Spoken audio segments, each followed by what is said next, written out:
Hola chicos, soy yo el señor Dutton y yo doy la clase de AP y voy haciendo este video para explicar un poco de la clase, qué esperar, etc. The rest of this video I'm doing in English, but I just wanted to just jump in there with some Espanol because really and truly that's what you should expect. A lot of Espanol. In the AP level especially, almost exclusively Spanish.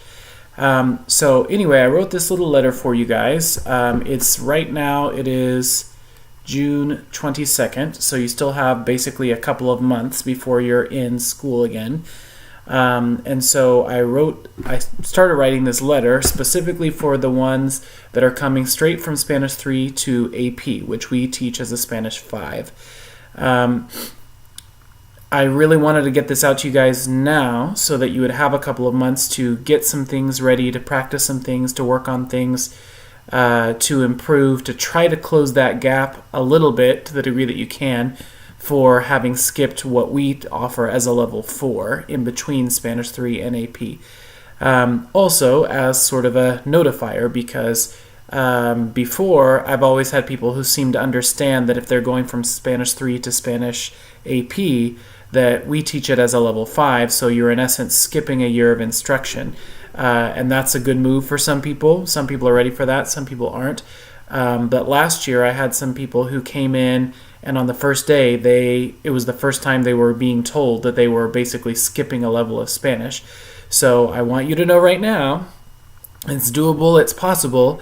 There are things that you should be doing during the summer to have your best success, to set yourself up for success. But just in case you didn't realize that, you are skipping a whole year of Spanish when you go straight from Spanish 3 to AP, the way that we teach it at our school, which is pretty common for a lot of schools. Okay, so what I am doing basically is sort of using the letter that I wrote as basically a script for the video, because by the time I finished the letter, it was like 5 or 6 pages long. It was more like a detailed outline handout than really just a quick letter to let you know some things. So I'm kind of thinking not a lot of people will probably actually read the letter, and I'm okay with that. I understand it's, just a little bit into summer. You don't want to read some 6-page thing on what to do for next year. But hopefully you'll watch a relatively short video which will give you the same information. And I'll be sending to you guys that I have email addresses for the letter and the link to the video. Okay, so bienvenidos, welcome. I hope that you're excited about taking AP. It is quite a challenge, and for me, my personality and my beliefs and my philosophy in teaching and learning is that something that's challenging and rigorous is not in opposition to fun and enjoyable. Those can be in the same direction and through the same thing. When you're talking about learning a language, obviously there is work, there's practice, there's usage, there's immersion. Many times it's compared to learning a new instrument, or achieving a very high level of sport, things like that. Things that take years of dedication to really get to a very professional level in. Okay? All that being said, like I said, we're still having fun, it's still a good class, but specifically if you're skipping that 4th year and going from 3 to 5, these are just some things I want you to know now when you still have a couple of months of the summer that could make potentially a huge impact on not only your score at the end of the year, but your enjoyment and your growth in the class itself. Okay, so let me get to the point because I'm already introing too long. Surprise, surprise. Okay, so basically there are 4 things I'm going to mention. 1, what is covered in IB and Spanish 4, which you are essentially skipping. So that which you're not necessarily getting as instruction that you could on your own be an assertive learner and do a lot with this summer to get a heads up. And then even if you don't or do during the AP year, next year, these are things that you should be working on your own time, coming to see me to get help with, that kind of stuff. Because we can't go backwards in the AP class. We have to keep going forwards. So that's 1. 2, what to expect on the AP Spanish exam, which a lot of people are curious about now. 3, what to expect in the actual AP class, and 4, the actual things which you can, meaning should, be doing during the summer to get ready, which I'll kind of have that interspersed throughout the other things actually, okay? All right, so 1, what is covered in IB / pre-AP 4, because they're both a level 4, okay? And a lot of what they cover is the same. So on the grammar side of things, we review in greater detail all the tenses and moods and things that you've looked at before.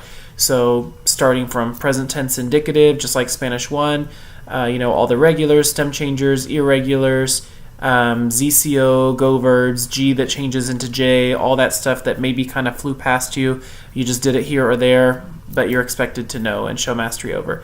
Then we get into the tiempo pasado, the past tense, and obviously the preterite and the imperfect, and not just knowing the forms, not just choosing between them like on a one-line isolated example because a keyword tells you imperfect or preterite, but extended discourse, meaning speaking for longer periods of time, writing longer pieces of text, all of which you're narrating in the past and you're doing correctly, preterite and imperfect.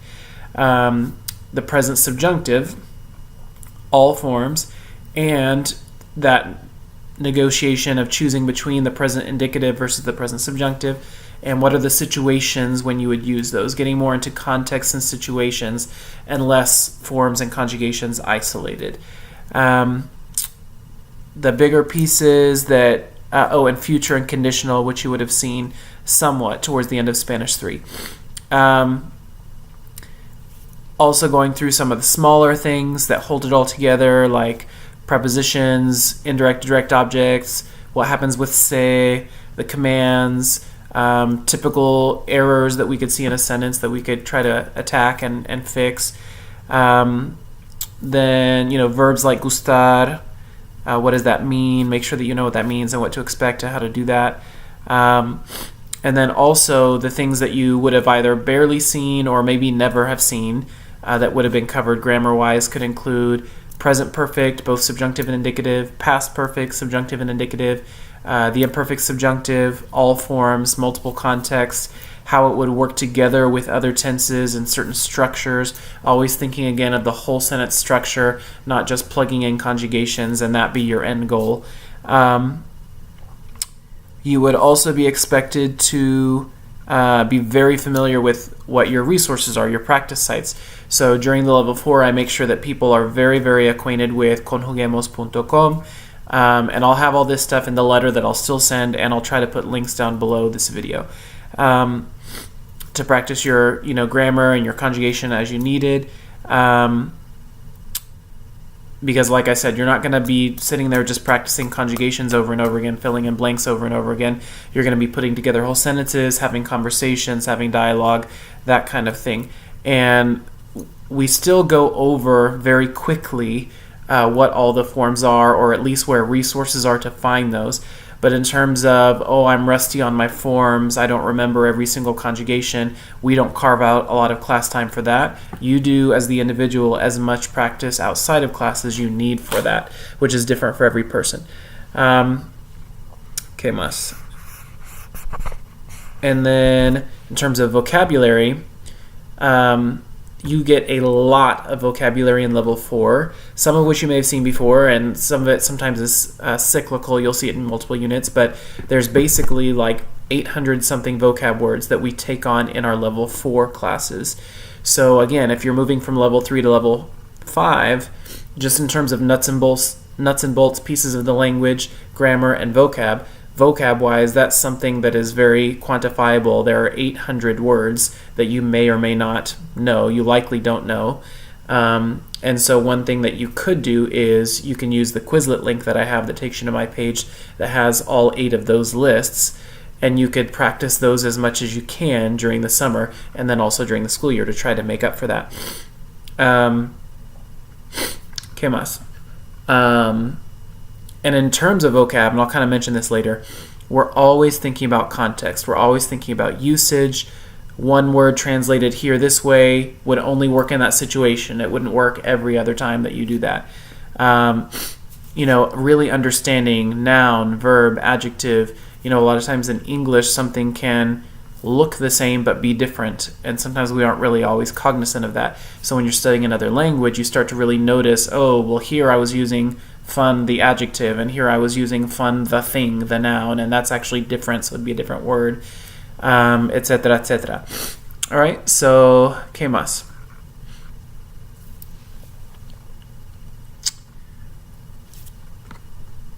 The vocab is thematic, and in the same way, AP will be thematic. The level 4 Spanish class is thematic, and they don't all line up per se, but there's a lot of overlap. So just in terms of familiarity with ideas, themes, overall concepts, a lot of people who have taken a 4th year are coming in already kind of familiar with talking about science and technology, the environment, government rights, cultural differences, and that kind of stuff. Let's see. Okay, so, and I'll just read this part word for word. While it is in your best interest to review all that grammar and to try to learn as much vocabulary as possible, the biggest gaps in knowledge and skill for most students, even those who took the IB and Spanish 4 class, is the areas of listening to authentic audio and speaking in a native way, native level speed, across a variety of themes and a variety of situations. The best way... Sorry, one second. Runny nose. Okay. So, some of the best ways to practice over the summer and anytime. Netflix is an abundant resource on Spanish. And one thing that we'll mention in class is the idea of comprehensible input, where you're stretching yourself, you're going for harder than what you know, not being in your comfort zone, always trying to do more, always trying to stretch and learn and grow, but within sort of this range that's called the I+1, or the place where there's comprehensible input. It's not so far above what you do know and understand that there's no understanding happening. So that being said, there are lots of programs in Spanish. You can get some really technical things that you can find in there, but there's actually quite a bit of kids programming, and I know this because I have a 2.5-year-old and a 6-month-old, and so it's lots of programas para niños en mi casa. So, but it's a really good thing because just about all of those kinds of programs that they have in Spanish, they also have in English. So like if you wanted to watch same episodes, sometimes in English, sometimes in Spanish, to kind of like give yourself more of a context for it, or just to help you a little bit, or with the subtítulos on, stuff like that, Netflix is a great resource. Otherwise, just different websites that have listening samples, podcasts, all that kind of stuff. News in Slow Spanish is one. Conjuguemos also has a listening section. 20 Mundos, and there's several. I'll have all these links in the letter and down below. And there's a bunch of other ones. So basic rule of thumb is you're more likely to stick with it if it's something that you're already interested in. So let's say you have a TV program that you find in Spanish, and it's one that you've already seen every season in English and you love it. Maybe you could watch it all the way through in Spanish because you know that you're into it and you already have a context to understand what's going on in the different scenes and all that kind of stuff. So it's not too far above your understanding because of those extra pieces of knowledge. Another way to think about it is there an actual subject or thing that's very interesting to you, like a kind of sport or gardening, cooking, travel, all this kind of stuff? Well, look up videos and channels that specialize in that kind of stuff. So you're finding out things that you need to know. You're learning about these things, but in your second language. So at the same time, you're learning language, you're acquiring language. That's in the context, and it's more likely to stick with you and more likely for you to be interested in it because it's something that you looked up that you're interested in. So those are good tips. YouTube, kind of connected with that. YouTube is like, I can't even quantify in any number how much opportunity there is just on YouTube. There are so many channels, new channels opening up every day. I mean, I watch stuff on health and fitness. I watch stuff on travel. If I have like a how-to situation at my house, not very handy. Didn't really grow up doing like mechanical stuff, things like that. So I'll look it up. Como whatever the thing is, how to do this, and I'll watch a video in Spanish on how to fix something around the house. All right, and I'll provide links for some really good ones that I want you to watch. Okay, so that basically gets us through one, and we are at 15-minute mark. So this video probably is going to be a little bit lengthy, but it'll still be shorter than you sitting down and reading a 6-page letter, I guess. Well, I'll leave it up to you. You can choose whichever one you want to do. But hopefully you'll take advantage of this. Actually watch it. I won't be offended if you skim through the letter or skip around in the video, but obviously listening to every bit of it is going to be beneficial to you because I'm trying to save you trouble for next year. Okay, so course themes, what to expect on the test. The big main themes, there's 6 main themes: global challenges, science and technology, contemporary life, personal and public identities, family and communities, beauty and aesthetics. And you need to be able to understand written and audio sources and speak and write on a variety of different formats, levels of register in terms of formal, informal, all that kind of stuff through all of these themes. So you're never going to finish that. So that's one thing to think about, is you just get better at it. That's the whole goal, is improving your fluency, improving your cultural knowledge, your ability to compare cultures through these different, the lenses of these main 6 themes. On the test itself, the breakdown is the first half of the test is all receptive. So there are some parts where it's just a block of text and then some questions, some parts where it's a block of text and an audio together, and there's questions that cover both, and then there's some parts that are exclusively audio and some questions. And that whole section, that first half of the test is all multiple choice. But I want to emphasize that it's not easy just because it's multiple choice. It is quite challenging. The audios are quite challenging even for the people who did take a level 4. So that's why I say as much listening and speaking as possible is what you're going to want to really spend a lot of time on over the next couple of months getting ready for the fall. So, some AP classes have like a summer reading list or something like that. What you want to think about in terms of getting ready for AP, especially coming 3 to 5, is yes, those nuts and bolts things of shoring up your grammar and some vocab and stuff, but getting as much authentic listening and speaking practice as you possibly can. Okay, second half of the test is the whole test is about 3 hours. Second half of the test is broken up between 2 writings and 2 speakings. So the first writing is a little bit shorter. It's an email response. It's got some really particular things to it, like it has to be formal, and we'll kind of go through that and practice that a bunch. And you get about 15 minutes to read the first email and then respond to it. And then the second writing is the big one, and that's the persuasive essay. And you get about 55 minutes for that. You have a written source and then like a visual source, usually like a chart or graph or a poster, and then an audio source. And you have to source all 3. You have to cite all 3 in your essay as one of the components to get full credit. Speaking, for those of you who took level 4, if you took IB in particular, the speaking is actually in some ways easier for AP than it is for IB, but if you're coming again from 3 to 5, it may not be. So anyway, the speaking for conversation is a simulated conversation. So there's a pre-recorded voice. You get sort of a theme or an idea of what the conversation is about, roughly. And then the pre-recorded voice starts, and it speaks, and then there's a 20-second space for you to speak. And then it responds, and then 20 seconds for you to respond. And it's very basically outlined for you, but you really have to, spontaneously come up with responses based on what you hear more than anything. So it's shorter and kind of informal, but that spontaneity of I can hear like this and respond like that so quick. So that's one thing that's you have to work on that.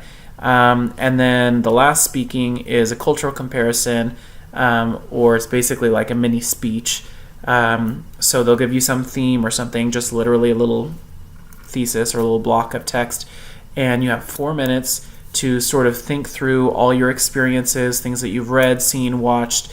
Maybe you've been to a Spanish-speaking country, or you're from there, or something like that, or your relatives are, and you can sort of reflect on that. And you're always comparing the home culture, which is the U.S., to one of these Spanish-speaking cultures. So just to throw something out there, it might be something like, do you think, or what role do political leaders play in your community? And so then you would have to actually give some specifics on political leaders in your community, what they've done, how that's affected the community, and then compare that to something very similar or very different, but with political leaders in an actual community somewhere or country somewhere. So as opposed to making generalities like, it's bad in these places, it's good in these places, Latin American countries always deal with this, and you kind of put every country in the same box or same category, that'll get you low credit very quickly. So, you want to do anything and everything that you can, whether it's travel, reading, watching things, to where you actually are accruing cultural knowledge, societal knowledge, and not just, I know vocab words, I can do flashcards, because that won't be enough. All right, so that's basically what the test is, and then what to expect in the class itself. So just like in IB and level 4, the expectation is that the student, you're at a very advanced level doing college level Spanish work, the student is expected to do whatever is necessary outside of the class, whether that's during seminar and or outside of the school day, on weekends, whatever it is, to practice anything which needs further support and improvement. Of course, all students, even native speakers, have much to learn and a lot of room to improve and grow. But no one person is trying to be just like any other person in the class. You're trying to improve yourself and your own fluency. And of course, at the end of the year, when you finish the AP exam, you're still not done with Spanish, just like you're not done with English, because there's just an immense and ever-growing cultural wealth of knowledge to learn.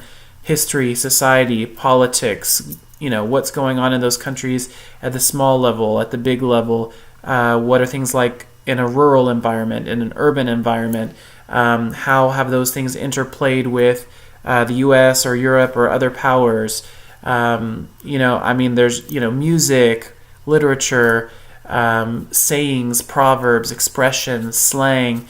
How's the food different here? That's going to give you food vocabulary that just doesn't even exist in another country, etc., etc., etc. So you never finish in that sense, but what you do is you get to a higher level of fluency in your understanding and your production of the language, whether that's speaking, writing, all that stuff. Okay, so a lot of times in the lower level classes, a huge portion of the class time is basically dedicated to memorization activities, which oftentimes are out of context, inauthentic, repetitive practices whose only goal is to get you to memorize terms or conjugations in the short term to make it look good on quizzes and things like that. And that is just not the goal at all in AP or IB or pre-AP 4. It's not my goal for you. It's not any good goal for a Spanish class. That sort of short-term memory, that's not good for you. I know there's pressure on that, but that's just not what the class is for. So we don't conduct class that way. We don't carve out huge portions of every day to do back and forth memory stuff. If you need to do some of that, again, as a support to what we're doing in the class, then you outside of the classroom are doing some of that as needed. And I'm more than happy to help you with that during the seminar time or other time as needed. So for example, we will clarify meanings of vocabulary terms through usage in sentences, and we will only sparingly use English for clarification. We will not conduct little Spanish to English memorization games. So like, for instance, if we took a term and the term were, let's say the term was la economía, right? So that would be what? The economy. If somebody doesn't recognize it off the bat, which hopefully they would, but if somebody doesn't and they say, ¿Cómo se dice la economía en inglés? They're trying to get me to just go to English to explain. We don't always want to be in the habit of jumping to English to explain. One, because it doesn't keep us in the native language mode, and that slows down our fluency growth.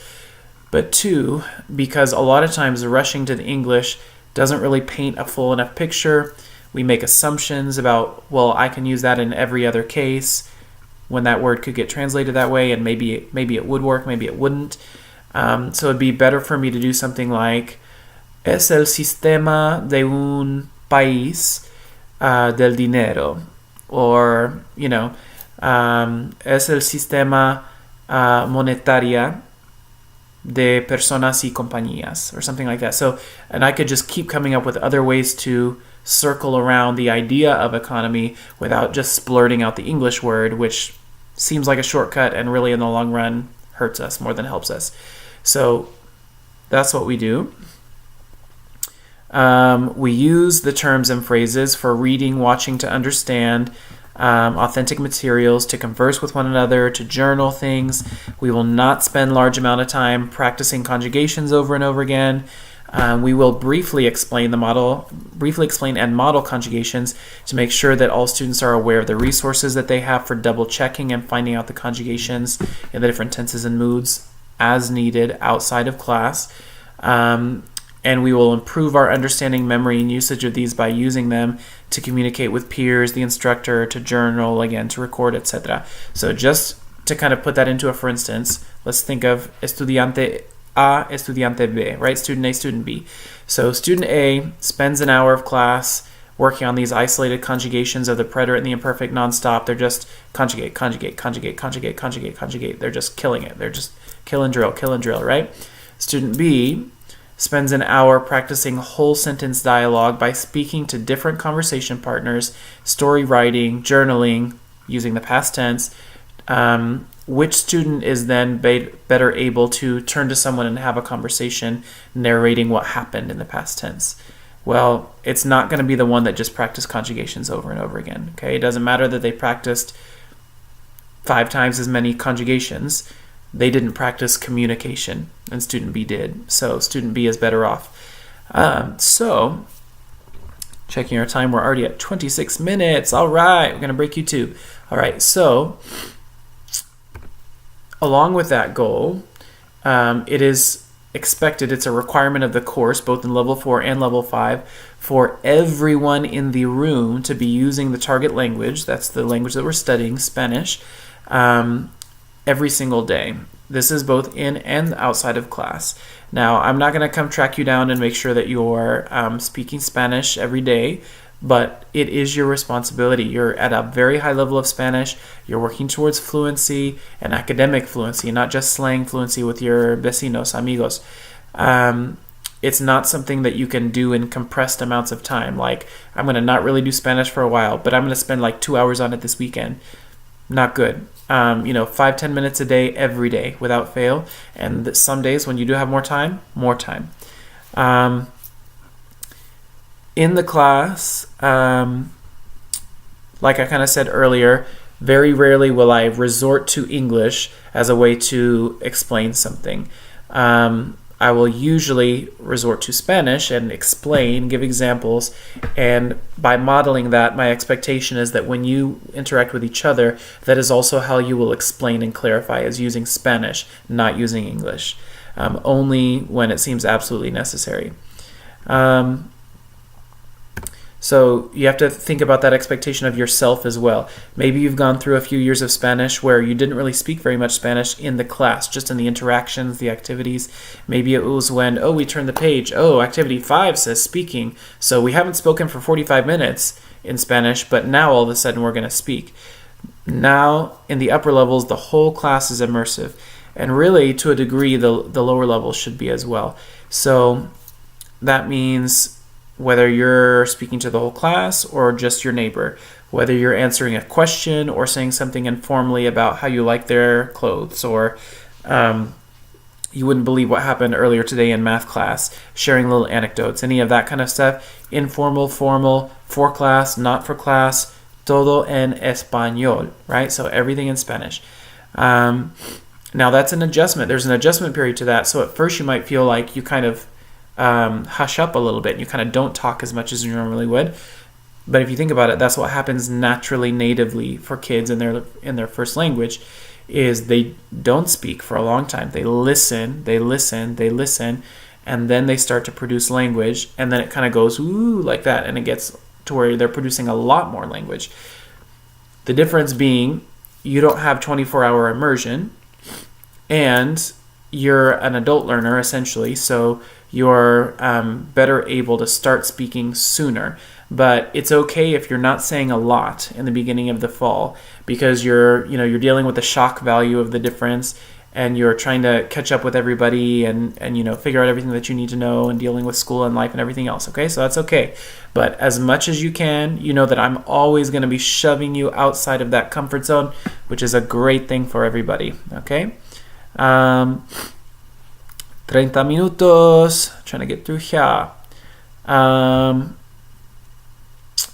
So how does this work? If you've never been expected in your first 3 years of Spanish to be, speaking all the time in Spanish to your neighbor, you know a lot of things that you just never practice doing. So some of it will kind of come into play pretty quickly because it's things that you know how to say. You're just not used to being expected to say them in Spanish, like puedo ir al baño, or puedo tener una hoja de papel, por favor, or something like that.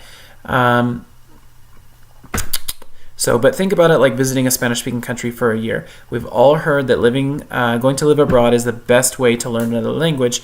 But if you think through the situation, at first, you're not really understanding very much. You're there, and it's great, and it's cool, but it's also kind of scary and kind of confusing. There's lots of things flying by that you're not understanding, lots of things that you're seeing in print that you don't understand even. But bit by bit, kind of like the kid learning and absorbing, you start to really grow in your fluency, and then it really starts to get exponential. And you'll be amazed how much more Español you're able to use by the end of the year. All right, next little tidbit of information here. Por favor, be a person of integrity. And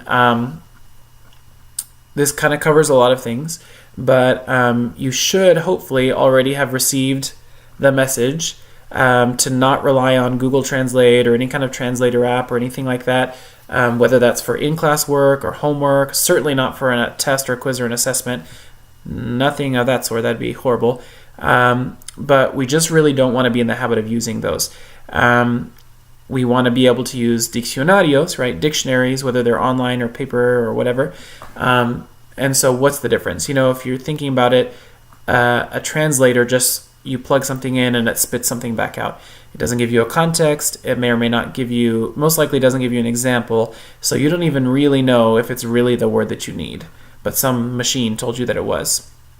So it may or may not be right, and you're not thinking, so you're not learning. You're not having that stick in there for the future. In a dictionary, you're typically getting part of speech, maybe examples. If you're using something like word reference online, which is my number one go-to for students. So getting an idea for the difference of that. And also, you really want to get away from translators, because anything like using a translator is very often considered plagiarism, which is something that, especially at the university level, can get you expelled from a school. So you want to be as far away from that behavior as possible, because it's just bad news. A quick example, and I put this in the letter, would be the word catch. So, ¿cómo se dice catch en español? So if you plug it into Google Translate, or if you just plug into Google in the search bar and say catch en español, it tells you captura. Okay? That's all it tells you. And then there's a link that I give you where I looked up catch in word reference in the online dictionary, and it's like pages and pages and pages of options depending on, is it, catch a ball, he's a real catch, catch up, catch up on, catch up with, catch up next to, all sorts of things. It's a lot of different things. It's not just one word, and a whole lot of the time it's not captura. So Google Translate buaño. So just that we need to be getting into that habit of really investigating, really getting to know meaning and understanding and usage and context, and not just accepting some spit out thing from a translator. Keep in mind that also includes native speaking friends or people that know more Spanish than you. you go up to a person and you use them like a translator, it's also considered plagiarism. And you also have to consider that they're human. It might seem like they know way more Espanol than you. It might seem like they couldn't possibly be mistaken, but everyone's human. Everyone can be mistaken. And they only know what they have experienced. So especially in the native speaking realm, I can't tell you how many times someone has used a word that I know is not a word, but it's the word that in their community or in their region, everyone uses that word. But if you're writing on the AP exam or doing something for class, if it's not a word, it's not a word. You shouldn't be writing it in, right? But sometimes just because someone's a native speaker, they don't know the difference between a word that is actually in the dictionary versus something that's slang or made up or a common error or anything like that. Let's see. So don't use people as translators either. Okay, so this is important. Expect that you might not be the fastest, el más rápido, the fastest, the best, or the top student in class this year. Keep in mind that there are native speakers in the class with all sorts of different levels of fluency, and that even most of the non-native students in the class have studied grammar that you have never seen, and they've had hundreds of hours of immersion more than you have had. It sometimes is a challenge for students who come out of Spanish 3 being used to being the very high scoring top level students in the class. There's sort of an affirmation or a healthy pride that can come from that, but it's hard. You really have to be humble, honestly, because a lot of times, pretty much every time, if you're a Spanish 3 student coming into AP Spanish 5, you're going to be one of the students that struggles the most. You're going to be one of the students that needs me to repeat things or slow down more or give you further examples or another explanation. It's just part of that process. So while it is very admirable to go from Spanish 3 to AP Spanish 5, but you just have to be humble about it, because for some people it's a big blow to their ego, something that they didn't even realize was a big deal to them, being always at the top of the class, and then now all of a sudden you're not. But like I said, we're not trying to be like anybody else in the room. You are always just trying to progress your own fluency and your own growth and get to know more about the cultures associated with Spanish and all that kind of stuff. You'll have a great time, but you just have to be emotionally prepared for that, that you're not going to be necessarily the person that everyone's looking to, like, oh my goodness, they're killing it in this class. Connected with that, I typically dedicate 1 hour per week out of my schedule exclusively to students who have made that jump from Spanish 3 to AP 5. I have my preps at the end of the day, so this is usually 7th or 8th hour. Most AP students have 0 hours, so it usually works out pretty well. Once in a while we cancel or have to move things around, or sometimes 1 or 2 people can't come, but essentially we teach it. We treat it like it's a mandatory study group, and so basically all the 3 to 5 students try to come pretty much once a week every week for most of the school year. And it's really necessary because, again, you're trying to really make up for a lot of that lost time from the level 4 class. And some of that more personalized help and instruction really can make a difference and help. Are you going to be required to come to that time? No, but I highly suggest it. The few years that I've been teaching AP, every Spanish 3 to 5 student has come for most of that time. And I think they would all tell you that they benefited greatly from it and really felt like it made a big difference in them passing the exam or not. And also, you may or may not know me very well yet, but I am a very, very, very busy person. So for me to say I'm going to cut out an hour of my life every single week for you should really communicate to you the value of that time and the importance of being there if you at all possibly can most of the time. Obviously I have all these other things on my plate outside of school. During school, I've got Spanish Club, Spanish Honor Society. I've got an individualized support for 4 different levels of Spanish class. So if at all possible, try to commit to that time. And we'll establish that after we kind of actually meet and decide when that's going to be. All right, so 4, the last thing, and we are almost at 40 minutes. So hopefully some of you will at least watch the video, because I think you'll really benefit from it.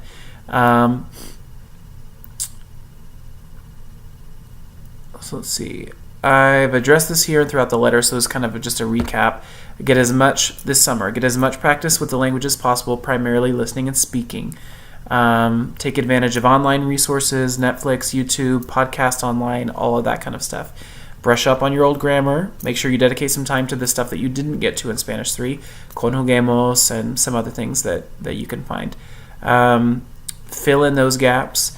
Work on that grammar. Try to spend some amount of time with the vocabulary, even if it's just the English-Spanish, practice. But if you can try to put some of that into sentence writing or speaking, that's really ideal. It'd be good for you to maybe make a Google Doc or just a handwritten list as you go through those vocab lists of the words that really seem powerful and important and useful to you. If you were to, again, think back to those 6 themes that I told you about at the beginning of the video, what would be words that would really help you to communicate that you don't necessarily already know? Make a list of those, work on those, try to use them, recycle them, have them be part of what you are doing and using. Read news articles, whether it's CNN Español, BBC Mundo, etc. Get accustomed to digesting news in Spanish. We do a lot of that in level 4. So again, trying to make up some of that lost time. Número 6, don't be overwhelmed. Do be prepared. Many students have come from Spanish 3 to AP 5 and done quite well, meaning they've either earned a high B or every once in a while even an A in the class. They've learned a lot. They've grown in fluency. They've grown in their appreciation and knowledge of the different cultures associated with Spanish. Many have passed the exam. I'm trying to think if all of them have. I don't know if all of them have. Not everybody passes the exam. Even some people that take a 4th year of Spanish, like you didn't, don't necessarily pass the exam, but it's certainly possible. Let's see. I want you to shoot for doing the best that you possibly can, but you also have to think about what actually are your goals. Is it the grade in the class? Is it just the overall learning and experience? Is it just hanging out with me? Is it getting a good grade on your exam? What are the goals actually that you have? Because not everyone has the same goals.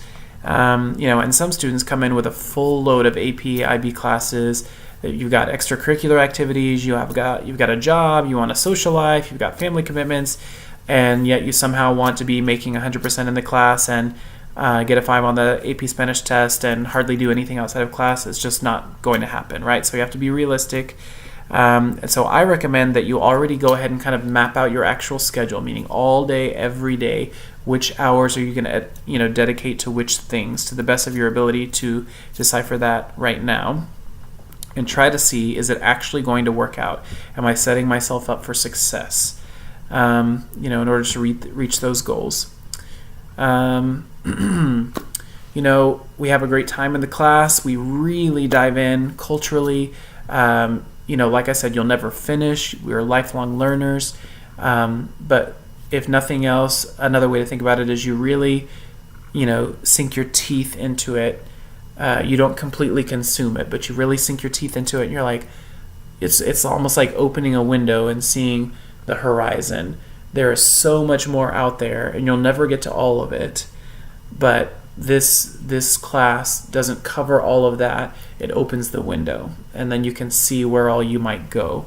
So anyway, I'm sorry that this got so long. There's a lot of information. So hopefully you will spend some of your summer getting ready and come in, energized, ready to go, up on your Espanol, and don't hesitate to email me or reach out somehow.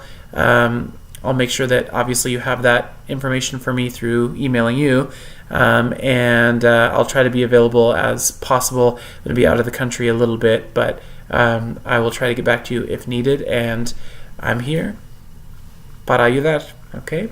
Adiós.